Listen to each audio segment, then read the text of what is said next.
ये जो श्याम बाबा का मंदिर है, ध्यान से इस कथा को सुनना। हमारे सनातन धर्म के लिए अगर मूल कोई है, भगवान कहते विप्र धेनु सुर संत हित लीन मनुज अवतार, अगर कोई मूल में है तो हमारे सनातन के जो मंदिर, हमारे शास्त्र, यज्ञ हवन, गाय, विप्र धेनु सुर संत हित है। मैं नहीं लिखा हूं, तुलसीदास जी ने लिखा हो। हाँ, जब जब होई धर्म की हानि, बाड़ई असुर अधम अभिमानी, तब तब प्रभु धरई विविध शरीरा। भगवान नाना प्रकार के रूप धारण करके आते हैं और आताइयों का अंत करके पूरा धर्म की स्थापना करके अपने स्थान पर चले जाते हैं। हाँ, तो जो खाटू श्याम जी का जो मंदिर है ना, जो अब श्याम प्रेमी, जो नए नए श्याम प्रेमी, उनको पता ही नहीं है, विक्रम संवत 1736 में सबसे कोई क्रूर शासक हुआ तो औरंगजेब हुआ। इस प्रसंग को एकदम ध्यान से सुनना मेरे बहन भाई, क्योंकि सनातन को मिटाने के लिए, सनातन को बर्बाद करने के लिए, सनातन को खत्म करने के लिए बहुत प्रयास किए गए। लोगों की बहुत भयानक कुत्सित भावना रही है सनातन को, लेकिन सत्य सनातन, सनातन का कोई पार नहीं है। सनातन शाश्वत है, उसका कोई पार थोड़ी पाया जा सकता है। तो इस औरंगजेब ने सोचा कि काम किया जाए, मंदिरों को तोड़ा जाए। तो औरंगजेब ने सबसे ज्यादा मंदिर तोड़े हैं, क्रूर शासक था। विक्रम संवत 1736 में औरंगजेब की सेना ने श्याम मंदिर यानी खाटू में भी अपना आधिपत्य जमाने की कोशिश की। तो यहां के सेवकों को, यहां के पुजारियों को, यहां के बड़ीलों को, ग्रामवासियों को पता लगा कि औरंगजेब की सेना आएगी, मंदिर तोड़ेगी। एकदम ध्यान से सुनना इस कथा को। औरंगजेब की सेना आएगी, मंदिर तोड़ेगी, तो क्या करे? तो बाबा का जो दिव्य शीश है वो अपने घर लेकर चले गए। हाँ, कि बाबा का दिव्य शीश की पूजा घर में होती रही। औरंगजेब की सेना ने मंदिर तोड़ा। ध्यान से सुनना मेरी बात को।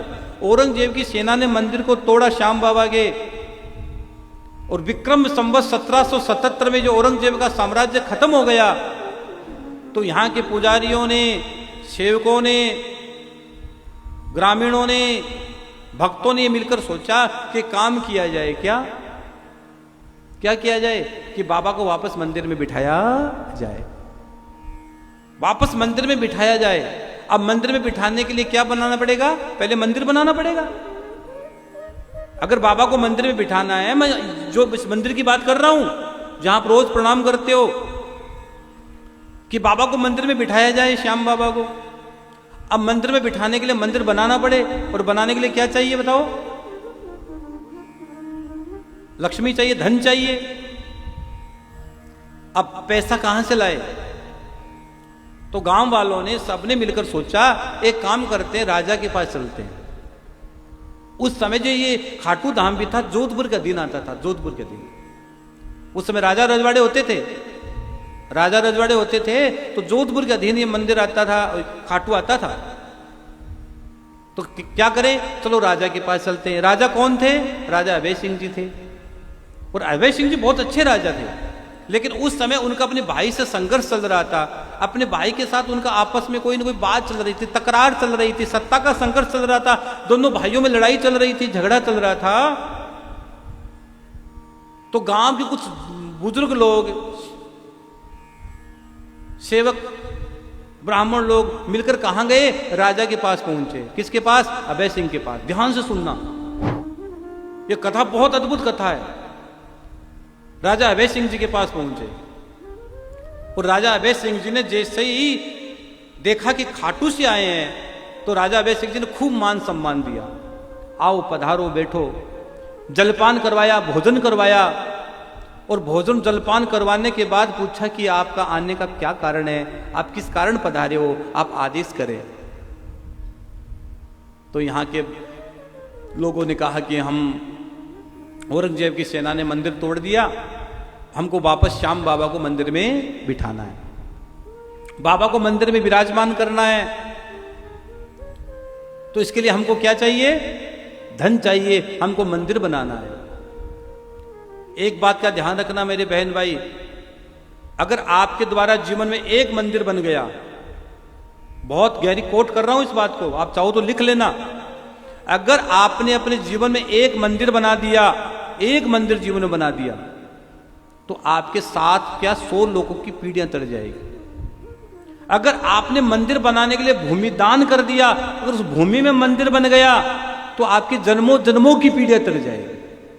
बहुत ध्यान से सुनना है। अगर आप अपने जीवन में एक मंदिर बना देते हो और मंदिर जहां बन रहा हो अगर आपने भूमि दान कर दिया, तो जन्म जन्मांतर की पीढ़ियां तर जाएगी, ये मैं विश्वास के साथ कहता हूं। तो उन्होंने कहा हमें मंदिर बनाना है, मंदिर के लिए हमको धन चाहिए। अब राजा ने जैसे ही सुना कि धन चाहिए, तो उस समय सच में राजा का खजाना खाली था, राजा के पास देने को कुछ नहीं था, राजा का पूरा खजाना खाली। और राजा ने सोचा खाटू से आए हैं, बाबा का मंदिर बनाना चाहते हैं, धन तो मेरे पास है नहीं, मैं क्या करूं। तो राजा ने कहा मैं सुबह बताऊंगा। मैं क्या बताऊंगा? सुबह बताऊंगा, आप रात भर विश्राम करो। तो खाटू के लोगों ने रात भर विश्राम किया। जैसे ही रात को राजा अपने सोने के लिए अपने महल में गया, तो रानी ने देखा कि राजा बहुत उदास है आज। राजा का चेहरा बिल्कुल उतरा था, एकदम राजा उदास, ऐसा लगता सब कुछ हार गया हो। रानी ने राजा से कहा, हे स्वामी, सच सच बताइए, आज बड़े उदास हो, क्या बात है? बड़े भैया जेठसा से कोई बात हो गई या कुछ अनहोनी हो गई, क्या बात हो गई जिस कारण आप इतने उदास हो? इतने उदास तो आपको मैंने कभी नहीं देखा। राजा ने कहा कोई बात नहीं रानी, तुम जाके अपने कक्ष में सो जाओ। रानी ने चरण पकड़ लिए, मैं आपकी अर्धांगिनी हूं, मैं आपकी धर्मपत्नी हूं, सच बताइए बात क्या है, आप इतने उदास क्यों आज? राजा की आंखों में आंसू आ गए। रानी तू मेरी धर्म पत्नी है, सच है, तू मेरी धर्म पत्नी है, अर्धांगिनी है, मैं तुम्हें कष्ट नहीं देना चाहता। रानी ने कहा कौन सा कष्ट? मैं तुझे कुछ बताना भी नहीं चाहता। अरे बताइए ना, मैं आपकी धर्म पत्नी हूं, मुझे नहीं बताओ किसको बताओगे? चरण पकड़ लिए और कहा चलो सुनो, मेरा मन बड़ा व्यथित है। खाटू श्याम से कुछ भक्त लोग आए हैं, बाबा श्याम का मंदिर बनाना चाहते हैं और मंदिर के लिए उनको धन चाहिए। और तेरे को पता रानी, मेरा खजाना पूरा खाली है, मेरे पास देने को कुछ भी नहीं है, इसलिए मन रो रहा है, उदास है मन, में क्या करूं? अब धन है नहीं, अब मैं सुबह उनको क्या उत्तर दूंगा? सुबह मैं उत्तर क्या दूंगा कि मेरे पास धन नहीं है? वो तो बड़े आस करके आए हैं, बड़े विश्वास के साथ आए कि राजा के पास जा रहे हैं, धन मिलेगा, बाबा श्याम का मंदिर बनाएगा, बाबा का मंदिर बन जाएगा। अब राजा की आंखों में आंसू आ गए। तो राजा की आंखों में आंसू आ गए भैया, तो रानी ने कहा सुनो, बस इतनी सी बात है, आपका खजाना खाली है, कोई बात नहीं है, एक काम करो एक काम करो स्वामी, एक काम करो, क्या? मेरा गहना बेच दो, मेरा गहना बेच दो और श्याम बाबा का मंदिर बना दो। क्योंकि धन तो मेरा गहना, और गहने को स्त्री धन कहा गया है भैया, गहना होता है स्त्री धन होता है, ये गहना साथ नहीं जाएगा राज, लेकिन हमारा नाम सदा के लिए गोविंद की चौखट पर अमर हो जाएगा। रानी ने जब ऐसा कहा, ये कहकर रानी की भी आंखों में अश्रु धार बह चली। आज ये धन मेरे किसी काम का आएगा भैया। जब संसार से विदा होगे तो एक अंगूठी भी साथ नहीं ले जा पाओगे, अंगूठी भी निकाल ली जाएगी, ये सोने की चैन पहन रखी है ये भी निकाल ली जाएगी, कोई भी चीज साथ नहीं ले जा पाओगे, एक सुई भी साथ नहीं जाएगी आपके। उन्होंने कहा आज तो भगवान ने बड़ा अवसर दिया है कि मेरा सर्वस्व लुटा दूंगी, मैं पूरा धन लुटा दूंगी, लेकिन श्याम बाबा का मंदिर जरूर बनना चाहिए, जरूर बनना चाहिए। जहां सुमति तय संपत्ति नाना, जहां कुमति तय विपत्ति निदाना, जहां अच्छी संगति होती है, जहां अच्छी मति होती है भैया, वहीं परमात्मा प्रकट होता है, वहीं भगवान प्रकट होता है। इसलिए तो शास्त्रों ने कह दिया जहां नारियों की पूजा होती है वहां देवता रमण किया करते हैं। आज भी धर्म काम में सबसे ज्यादा माताएं रहती है, सबसे ज्यादा कथाएं माता सुनती है, सबसे ज्यादा व्रत माताएं करती है। आज भाइयों ने कितने व्रत किए नहीं किए एकादशी का मैं नहीं जानता, लेकिन लगभग हर माताओं ने एकादशी का व्रत किया, लगभग लगभग हर माताओं ने एकादशी का व्रत किया है। चौथ का व्रत करे तो माँ करे, पूर्णिमा का व्रत करे तो माताएं करें, सोम का व्रत करे तो माँ करें, और सबसे पहले आपको भोजन करवाती है और अंत में खुद भोजन करती है, अंत में सबके बाद खुद भोजन करती है। माँ का कौन हिसाब है भैया? माँ का कोई हिसाब नहीं हो सकता, ये तो अनमोल है।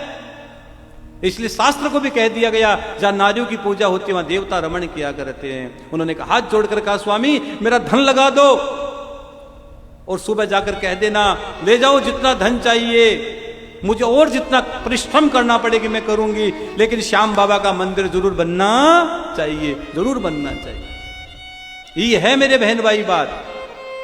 धन तो साथ नहीं जाएगा, जिंदगी भर रुकी रही मौत के लिए, मौत एक पल भी न रुकी जिंदगी के लिए, एक पल भी न रुकी जिंदगी के लिए। हाँ, आई अजल तो हम अकेले चल दी, अजल कहते मौत को। जब मौत आती तो अकेले आदमी चला जाता है, कुछ साथ लेकर नहीं जाता है। हाँ, इसलिए सावधान, अपने कर्म को करते रहो, अपने काम को करते रहो। और राजा ने कहा, रानी सुन, मैं इतना गरीब नहीं हूं, एक सुन, मंदिर बनाऊंगा और भव्य मंदिर बनाऊंगा। और बाबा का मंदिर फाल्गुन सुदी पंचमी विक्रम संवत 1777 में पुनः बाबा श्याम का मंदिर बनकर तैयार हो गया, और सभी ने बड़े भाव से बाबा को विराजमान कर दिया। विक्रम संवत 1777 फाल्गुन सुदी पंचमी के दिन पुनः बाबा इस मंदिर में आकर विराजमान हो गए, देवलिया में आकर विराजमान हो गए, यहां आकर विराजमान हो गए बाबा श्याम।